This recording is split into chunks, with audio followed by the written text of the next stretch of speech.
Bonsoir, Bonsoir. j'espère que tu vas bien. Ouais, je vais bien. C'est ma première fois de monter sur ton live. Donc, je demande d'abord à tous les abonnés de commenter, partager, liker. Bon, la morale de mon histoire, parce que c'est une histoire qui me concerne et j'ai vraiment pris du temps avant de la raconter. L- La morale de l'histoire, c'est que quand une femme est enceinte, elle doit se protéger et elle doit, at least, elle doit rester dans un milieu sain pour elle. Ce qui se passe, c'est que moi, je suis tombée enceinte quand j'étais chez mes parents et j'étais d'abord très têtue. Ça, il faut le dire, j'étais très, très têtue. Donc, quand je suis tombée enceinte, c'était même parce que je tenais coup de tête à mon père. Euh, et puis, quand je leur annonce, il y a ma maman qui bavarde et bavarde et bavarde. Quand elle bavarde, je m'énerve sur un coup de tête, je voyage. Je pars dans une autre ville, rester chez un ami. En fait, qui n'était pas le père de mon enfant, mais qui était un ami à moi. Et c'est là-bas que ma terreur a commencé. Mais très jeune, je savais pas que c'était une terreur. C'est quand j'ai commencé à vous écouter que j'ai compris que j'étais carrément en danger parce que quand je suis arrivée là-bas, il y avait le bailleur, c'était une mini-cité, il y avait le bailleur et à un moment donné, il s'est pris d'affection pour moi, genre il me saluait chaque jour, il demandait comment ça allait et j'ai commencé progressivement à tomber malade. Ayant la flemme des injections, des injections des aiguilles, on a commencé le traitement du palu par des médicaments. Ça n'a pas marché. On a dit qu'on va passer à la méthode supérieure. On est passé aux injections.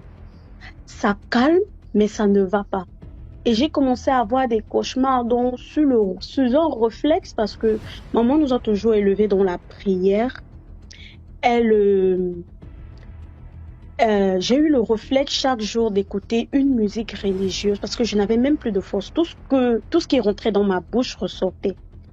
Donc j'ai commencé à écouter des musiques, une seule musique religieuse, écouter, écouter, écouter.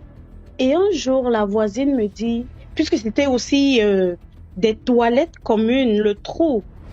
Donc, elle me dit un jour, tu es enceinte, ne pars plus jamais aux toilettes directement à même le trou.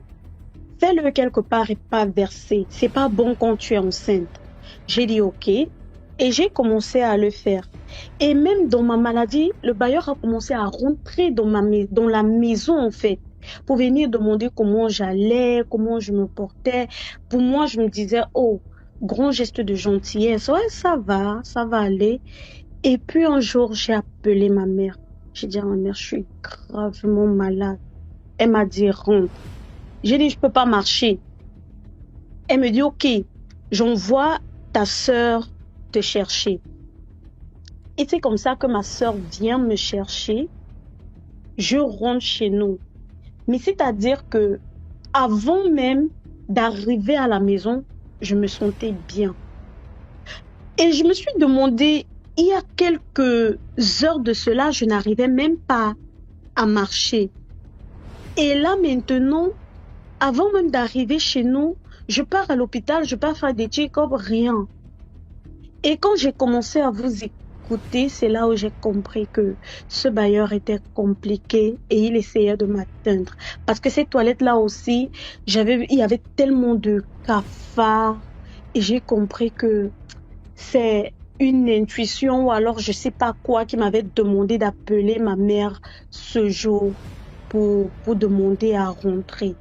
Donc, c'est, c'était un peu ça mon histoire. Et je prie vraiment toutes les jeunes filles aujourd'hui qui qui sont têtues, bon, parce que moi je suis plus têtue, comme moi, de, même si elles veulent tenir tête, de vraiment faire attention, parce que moi je sais pas ce qui m'a sauvée, mais je remercie Dieu aujourd'hui après avoir écouté des histoires sur votre page. Je remercie Dieu de ce que de ce qui aurait pu m'arriver. C'était un peu tôt. Merci. Merci beaucoup, Joël, pour l'histoire. De rien. Dans les commentaires.